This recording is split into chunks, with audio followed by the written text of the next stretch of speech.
Alrighty, y'all, here we go. This is my most anticipated movies of 2025. Now, honestly, let me say this. There are a lot of movies that are going to come out next year that may or may not be even announced yet. Sort of like in my best movies of 2024, The Order. I didn't even know that was going to be a movie, but yet it came out and it made it in my top 10. So definitely be on the lookout for a lot of these indie releases or small streaming movies that come out like Rebel Ridge. So I just wanted to give you a heads up on that. But this video is going to be a little bit unique. Instead of 10, I'm going to give you 15. I think on my most anticipated movies from here on out, I'm going to do the top 15. Not really going to describe them a lot, not really going to give a lot of detail, but at the same time, I'll give you enough info to hopefully get you captivated. Now, starting off, number 15, it's a movie called Beneath the Storm. We really don't know a lot about it. All the description on IMDb says, after a catastrophic hurricane, a couple of people have to fight through their town to go somewhere, fighting off different predators and animals. Now, sounds great. Kind of sounds similar to Crawl back from 2019, where mom and dad are trapped in the basement and there's alligators after a hurricane. Kind of sounds something to that. But it's a killer animal movie and a natural disaster movie, so I'm going to be there. Hopefully it's good. Number 14. Oh, does anybody remember the log scene from Final Destination 2? Yeah, that one.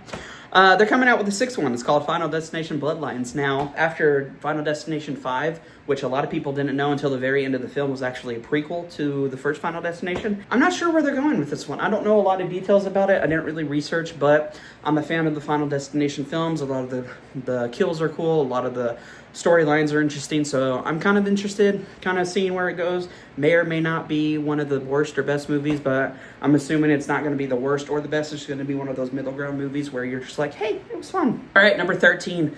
This movie has been in release date hell. Mickey 17. If you remember Parasite from 2019, Bong Joon-ho, who directed it, this is going to be his first American film. You got Robert Pattinson, Steve Ewan in there, Mark Ruffalo, Toni Collette. It looks really good from the trailer, but it's just like in release hell. This movie and a movie called Sinners with Michael B. Jordan actually just flipped release dates from April to March. So hopefully it'll stay at his March release date of 2025, because if it keeps moving, I'm just going to probably not watch it when it comes out at first because of how annoying the release date schedule is. Now, we got number 12, Avatar, Fire and Ash.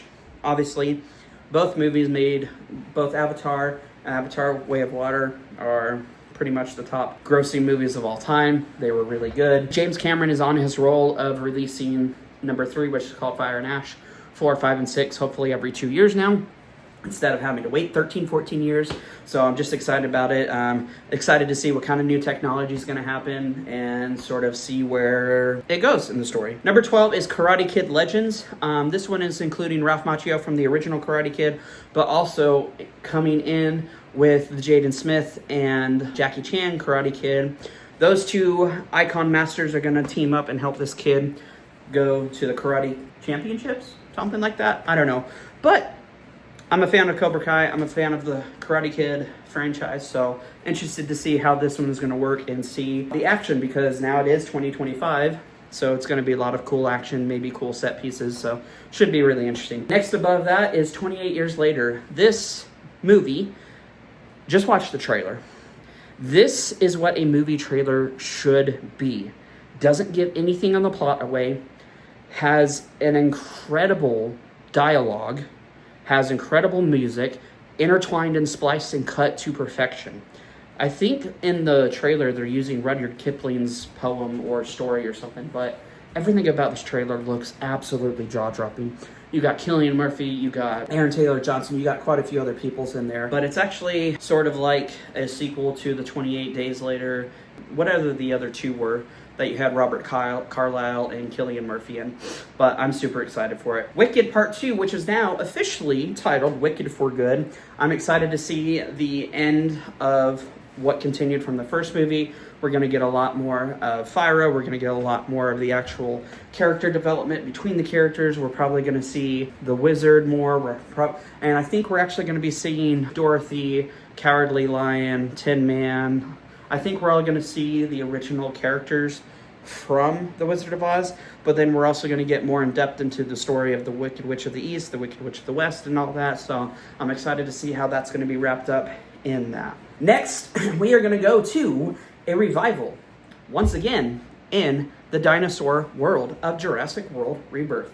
I'm actually really excited for this one because, not that I didn't enjoy the Chris Pratt Jurassic Worlds, Fallen Kingdom and Dominion, I just wasn't too much of a fan of because some of the storylines were and they were trying to go for nostalgia bait. Some of it worked, some of it didn't, so I'm just, like, I'm on the fence on this one, but I'm excited because you got Scarlett Johansson leading it, you got Mahershala Ali, you got Jonathan Bailey, and from what I can see in the pictures that they released, it looks really good. So I'm gonna be excited to see when we get a trailer, most likely probably around Super Bowl time, that's when my guess is, but once again, I'm excited to see this movie and see how it performs up to the original Jurassic Worlds, which were technically the second set of sequels. Now we're getting into the good ones. We have Ballerina, John Wick franchise. What can I say? Ana de Armas, she's going to do amazing. It's set in the world of John Wick. You actually got Keanu Reeves reprising his role as John Wick in this. I think it was in 3 where you got to meet Angelica Houston in her Russian set of ballerinas. But I'm excited to see that. The mini teaser that they gave looked really cool. It's going to be a lot of great gory action and violence. It's in the John Wick franchise. I'm always going to be there for it no matter what. Now we're getting to the movies that I'm actually super excited about. I'm going to bring this one up first, the live action version of Lilo and Stitch. The live action version of Stitch, the picture that they released, he actually looks really good for the animation style. I kind of would have liked him to be a little bit darker blue like he was in the actual animated movie. However, with the actual contrast between people and actual real lighting, I think this tone works best for him. We haven't really seen a trailer with any of the characters yet, so we don't know how weird the animation is going to look, how the CGI is going to look, so it's going to be interesting. I am kind of disappointed, though, some of the original characters aren't going to reprise their roles. They might have cameos, like Big Rames as Cobra Bubbles. Kind of sad he's not reprising his role, but we'll see how it goes. Still excited for it. I'm just going to kind of keep that one as like an iffy pick, right? We are now going to go to The Accountant 2. Now, back in 2016, I did not actually watch this movie in the theater. I saw it one day at a video store and I decided to rent it. I think, actually, this was like right as video stores were starting to really fall off. But it was The Accountant with Ben Affleck, Anna Kendrick, J.K. Simmons, the guy who played Punisher from the Marvel TV show. Anyway, I'm really excited for this. I love the first one. That's actually probably one of my favorite action movies and drama movies. It just looks absolutely incredible. We don't really have any pictures or updates about it, but all I know is they announced a sequel. Cast is returning. I am so down for it. I am so ready for it. I'm definitely going to be seeing this opening night because I cannot wait. Let's get into my top 5. My 5th one is the final Mission Impossible movie. A couple years ago, Mission Impossible Dead Reckoning Part 1 came out. They were originally going to title the second one Dead Reckoning Part 2, but they kind of went back on it, and now it's titled Mission Impossible The Final Reckoning. If you watch this trailer, colorization is back. The colors in this movie look absolutely perfect. They look absolutely perfect. It's very bright and contrasted. You can definitely tell they upped it up, but it looks absolutely incredible. The storyline looks like it's going to continue, obviously, from the past 6 movies, but especially from Dead Reckoning Part 1, it's going to pick off right at where we left off. I'm getting really nervous about this movie because it looks like some people are going to die, and obviously, spoiler alert, Ilsa Faust died in the last one, and I was really sad that Rebecca Ferguson wasn't going to return in this one, but from what I can see in the trailer, it's going to be absolutely great. And this is actually, so I'm going to say this is going to be a hot take, you may or may not agree with me, but each movie in the Mission Impossible franchises, aside from the second one, keeps getting better and better. You have the original one, which is great. Second one, You had the third one, which was really great. Philip Seymour Hoffman was incredible as a villain. And then you went to Ghost Protocol, number 4 in Dubai, absolutely incredible. Number 5, you had Rogue Nation, the opera scene and the underwater scene was great. Then you had number 6, Fallout with Henry Cavill, and then you had Dead Reckoning Part 1. It's just like each movie keeps getting better and better and better and better. And it's just like, I'm so ready for it. Now, I did hear a little bit of rumor that they may or may not do like a spin-off of one of the characters. So if they do, I'll be interested to see which character they actually do that with. I had a struggle about which one to put at 2 and 3, but I'm going to put My most anticipated movie of 2025, number 3, Superman. Specifically, the DCEU's new revamped with James Gunn. This trailer looks absolutely incredible. I love that they finally include Crypto. If you look, it's a really cute white dog. But everything about this looks incredible. You got Mr. Terrific in there. You got Nathan Fillion as Guy Gardner, who is Green Lantern. You got Hawk Girl. You're going to have Supergirl with Millie Alcott. David Cornsweet looks absolutely jaw-dropping and personifies Clark Kent and Superman. Like, he just looks absolutely incredible. And one thing I actually really do like about this, in the very first shot, you see him at like a certain position on Krypton in the snow, hurt. You see his face is bloodied and bruised, and you actually see him spit blood. I like that they're making him look like he's a little bit more human. Even though, yes, he is an alien, he does bleed. He can bleed. I really appreciate that sort of detail. But I'm also excited because they announced that Clayface is coming out. You have Batman the Brave and the Bold. Just got delayed a little bit. But James Gunn's DCEU universe is finally kicking off. He went with Marvel. He did his thing with Guardians of the Galaxy. Now he's coming to DC, and it looks great. I will be interested, though, to see who they will cast as Batman. Let me know, who do you think would be the best Batman for David Cornsweet's Superman if they did another Batman versus Superman? All right, number 2. This actually has 3 movies. You got Thunderbolts, which you're bringing back most of the cast from Black Widow. And then you also got Bucky Barnes. You got a couple of different Avengers in there. I think it's just going to be a fun team-up movie. Obviously, it's going to have... I think this is actually kicking off Phase 5 of the final part of the MCU. Because in 2026, you'll have Avengers Doomsday. In 2027, you'll have Avengers Secret Wars. So it's kind of kicking off the final front of it. The last movie in Phase 4 is going to be Captain America, A Brave New World. Now, obviously, after Steve Rogers passed, we now have Anthony Mackie, who is Falcon. He is now taken over the role of Captain America. And then you also have somebody else taking the role of Falcon. Now, this movie actually looks really good. You got Harrison Ford, which he's probably only in this movie for a paycheck, but I'm all for it. He's going to be Red Hulk. He's going to be the president. It looks great. From what I've seen, the set pieces look good. The action looks good. Storyline looks good. You even see a shot from when Captain America is fighting in the air in the trailer. You see the hand from Eternals in there, so it's great that they're bringing past movies into it. And then the one I'm most excited for is the Fantastic Four, First Steps. You got Pedro Pascal as Reed Richards, Vanessa Kirby as Sue Storm. You got Eben Bond, I can't remember his last name, as Ben Grimm the Thing. And you have Joseph Quinn as Johnny Storm, the Human Torch.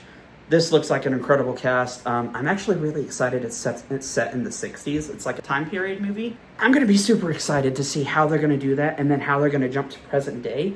And then you got Galactus coming in. Holy cow! This is a Marvel Movies fan's dream. I'm so excited for it. But nothing can top my excitement for my number 1 most anticipated movie of next year. If you can see right here, that is Toothless from the 2010 movie How to Train Your Dragon, along with the 2 sequels. Dean Dubois, who directed the original trilogy, is making the live-action version of How to Train Your Dragon. When I first saw this announcement, I was heavily anticipating casting announcements. Now, if you didn't look at the trailer first and you saw the casting announcements, a couple of them were an interesting choice. Like, Astrid was an interesting choice, and I'm not going to get into it because a lot of people are going to say, oh, a black actress shouldn't be, a white actress from the live-action movie. I don't care. As long as they do the part justice, it's fine. Mason Thames as Toothless. He looked like he could do the role. And then a couple of side supporting characters. But I was most excited because Gerard Butler is coming back as his father, Stoic. Now that is absolutely jaw-dropping and fantastic. Now, I'm sorry, I can't contain my excitement. Let's get to the trailer. Trailer is everything I want. The absolute incredible special effects and set pieces look amazing. The dragons, when the multitude of different dragons fly out and you see the different colors of them, they look absolutely immaculate and just like the original animated film. Now, the characters in this movie, the human characters, looks absolutely incredible.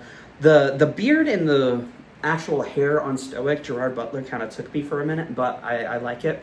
Ashton looks incredible. I love that they have the dreads on her. I think it's going to add an amazing part to her. And Mason Thames as Toothless. He has that innocent young voice. Nothing like Jay Baruchel, but he has that young innocent voice. He looks incredible. Toothless. I thought they were going to completely change his structure, his integrity, the design, everything. I thought they were going to completely wipe the board and just go away with it. I think, in my opinion, just from the trailer alone, the live action Toothless barely is better than the animated version. I am extremely ecstatic for this.